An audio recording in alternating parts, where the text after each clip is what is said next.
I've been teaching mathematics to secondary and post-secondary students over the past years.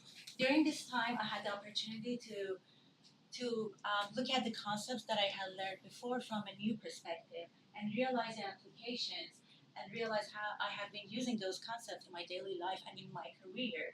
And also, I started to appreciate what I had learned because I started to see the connections.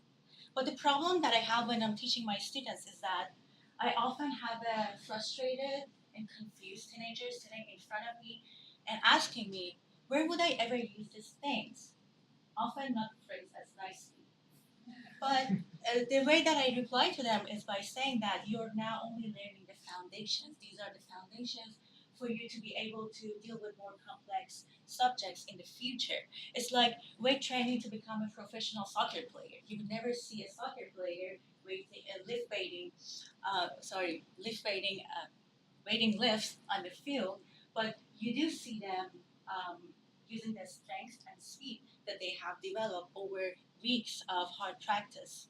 But this doesn't sound convincing to a teenager, so I decided to focus on video games and help them learn mathematics through video games.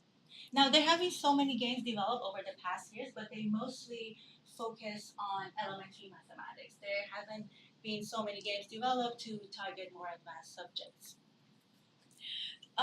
So why am I using video games? Video games are great for experiential learning. So when you're playing a game, you often experiment with different ways to solve a problem until you find the best solution. So it's great for experiential learning. And when you're playing a game, you often fail. But failure doesn't hurt as much as it does at school or when you're taking an exam. Also, video games are great for players because they can proceed, they can make progress based on their own speed. The problem that we currently have at school is that in math classes is that we learn to blindly follow certain mathematical procedures without understanding the applications. So for example, if you want to find a point of intersection between a curve and some lines, these are the steps that we have to follow. But we never learn how to think like a mathematician. The way that mathematicians think is that when they're faced with a complex problem, they know how to eliminate all the complexities and see the core element of the problem.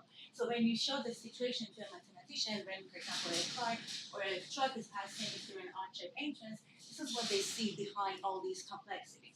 So I have developed this environment and I have embedded some mathematical problems in this environment so my students have the opportunity to practice what they have learned from the textbook, but within a more compelling and fun environment.